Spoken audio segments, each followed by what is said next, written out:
Akhirnya Deddy Corbuzier benar-benar mengakui kalau Miftah itu salah. Beliau katanya tidak tahu teman-teman. Miftah itu memiliki banyak rekam jejak digital yang dimana menghina banyak orang, merendahkan banyak orang, terus mencemooh banyak orang, bercanda yang tidak-tidak, bercanda yang kelewat batas, bercanda yang ngeres, bercanda yang semi-semi cabul. Bener kata santri bocil kemarin itu, bahwa coba dong simak pernyataan atau video-video Abah Miftah, biar kalian tahu, jangan melihat potongan. Iya, itu saran yang bagus. Agar apa? Agar lebih tahu siapa Miftah. Ya, saya di sini bukan ingin membahas keburukan dia. Ya memang buruk orangnya. Dan dia mengaku sebagai panutan di salah satu ponpes. Ini kan resiko. Ini tidak jauh berbeda dengan Panji Gumilang. Ya meskipun dunia tahu, ya Indonesia tahu, Panji Gumilang itu salah, bobrok, tapi masih saja ada yang bela. Sama halnya dengan Miftah. Miftah ini juga banyak orang tahu kalau dirinya salah, tapi masih banyak pula orang yang mendukungnya. Na'udzubillah min dzalik. Kemana akal kalian? Sekarang kita coba dengarkan bagaimana Deddy Corbuzier sudah menyatakan Miftah ini salah, ya benar-benar salah. Gus Miftah, ya. Ini banyak banget orang dari kemarin ya minta gue speak up di sosial media, ngomong dong, tegur Gus Miftahnya. Coba kita mau dengerin Om Ded ngomong apa di sosmed dan sebagainya. Gue sebenarnya bikin satu video, gue taruhnya di subscriptions only, ya sengaja gue jualan, emang. Kenapa? Karena kalau di sini gue ngomongnya akan dipotong-potong, lalu dilanjutkan dengan foto tukang es tersebut, jedak-jeduk di TikTok omongan gue. But here is one point. Nah, di reels yang gue buat tentang Gus Miftah itu gue bicara tentang the paradox of it, ya. Dan itu menarik banget. Tapi gini, listen to me first, oke? Kalau lu punya sahabat atau punya teman atau keluarga, dan Gus Miftah itu gue anggap sebagai sahabat, teman, dan keluarga gue. Lalu tiba-tiba sahabat lu, teman lu, keluarga lu melakukan sebuah kesalahan, ya apapun itu kesalahan, ya disengaja walaupun tidak disengaja.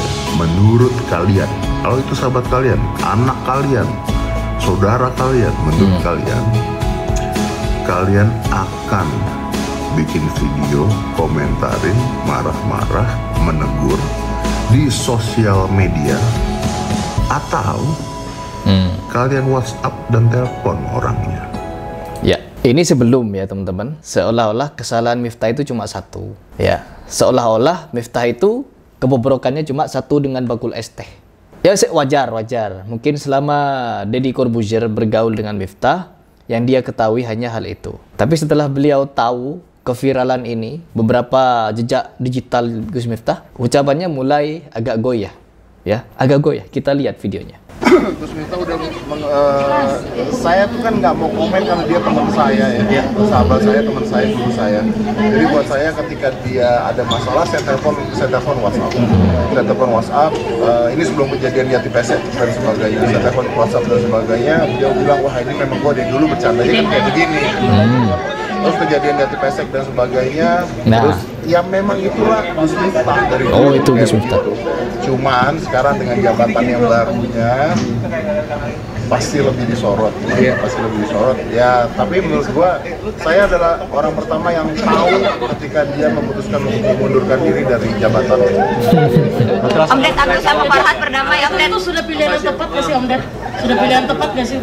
Menurut gua iya, karena menurut gua. Nah tuh, Deddy Corbuzier saja sudah paham teman-teman. Deddy Corbuzier saja sudah paham. Dan kenapa sekarang seperti Son Haji, beberapa orang lainnya yang malah menyayangkan Miftah itu mengundurkan diri? Kenapa? Ada apa? Pak Son Haji sampai nangis-nangis tapi tidak keluar air mata. Tangisan apa itu? Tangisan apa? Kok nangis-nangis?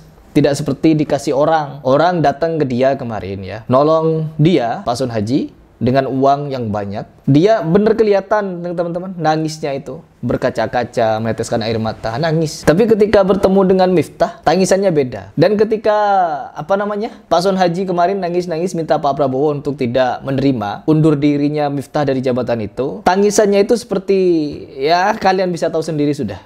Tangisan apa itu? Dan sangat disayangkan Pak, ketika banyak orang yang simpatik kepada Anda, nanti jangan sampai kasusnya seperti Agus yang disiram air keras. Awalnya orang simpatik, setelah itu kecewa. Orang-orang kecewa. Jangan sampai seperti itu. Anda dilantik menjadi anggota Banser saja, saya pribadi nih, Heri Pras. Sudah kecewa sebenarnya. Meskipun di situ Anda sebagai orang awam ya, mungkin di dalam segi pengetahuan apa itu Banser, bagaimana Banser sekarang, bagaimana ketika mereka ini getol menjaga-jaga gereja, micip-micip biksu, kaki-kaki biksu dipijit. Orang-orang beribadah yang bukan kepada Allah dipijit-pijit, disupport ibadahnya. Seandainya Anda tahu seperti itu, mungkin Anda tidak akan mau. Tapi namanya orang awam, dan Miftah juga ingin mencari simpatik orang, dengan berbagai macam cara instrumennya, ya melakukan hal itu. Ngangkat dia jadi Banser. Orang-orang tuh kasihan kepada Anda. Jangan sampai kasihan orang berubah menjadi enek gitu. Lanjut dulu. Dengan jabatan seperti itu tanggung jawabnya kan besar ya.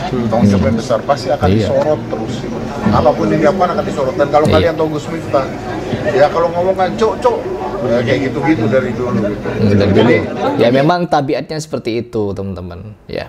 Jadi ulama memang tabiatnya seperti itu.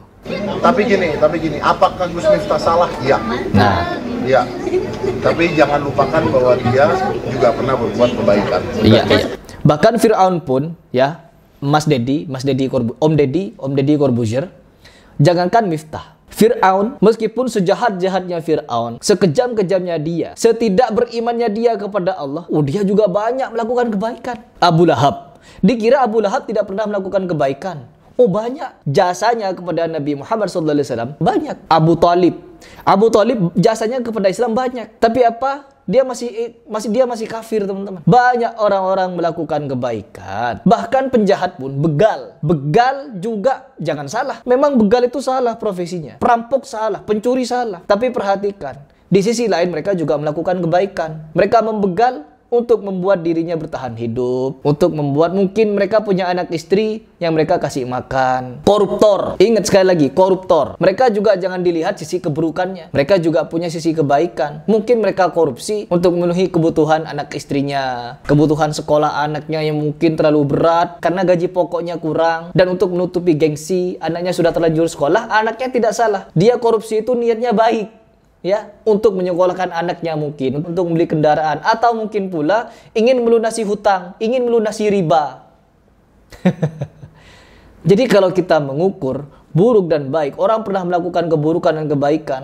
Semua orang pernah, Pak Deddy. Bahkan saya pun juga pernah melakukan keburukan, dan saya juga pernah melakukan kebaikan. Semua orang pernah punya sisi seperti itu. Tidak semuanya baik dan juga tidak buruk. Tapi yang namanya ulama, orang yang diulamakan, ditokohkan, diangkat menjadi pejabat negara, utusan khusus presiden untuk menyampaikan keagamaan, keberagaman, kedamaian, dan lain sebagainya. Tapi ujung-ujungnya di dalam perkara agama saja dia minim. Di perkara adab dan akhlak dia masih mau belajar. Bagaimana mungkin orang yang masih mau belajar diangkat menjadi pejabat, utusan khusus presiden? Afala ta'aqilun?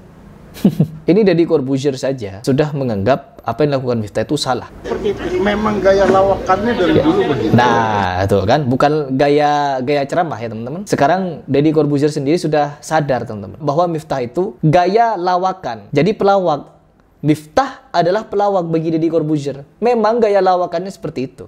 Saya di sini bukan ingin memelintir perkataan Deddy Corbuzier, karena beliau sendiri yang bilang di sini bahwa memang gaya Miftah itu seperti itu. Gaya lawakannya seperti itu. Memang melawak. Dan sebelum misalkan nih video ini sampai kepada Deddy Corbuzier, jangan sampai hanya menonton video ini lalu menyimpulkan saya begini begitu. Silahkan simak video-video saya bagaimana tanggapan saya kepada Miftah.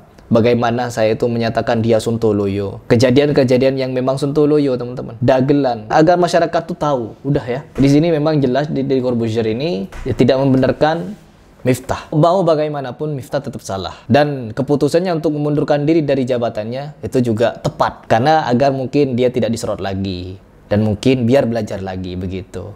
Kalau menurut kalian bagaimana? Katanya juga Miftah ini ingin bertemu dengan Prabowo Subianto, dengan presiden kita. Kira-kira di pertemuannya mau ngapain? Silakan tebak.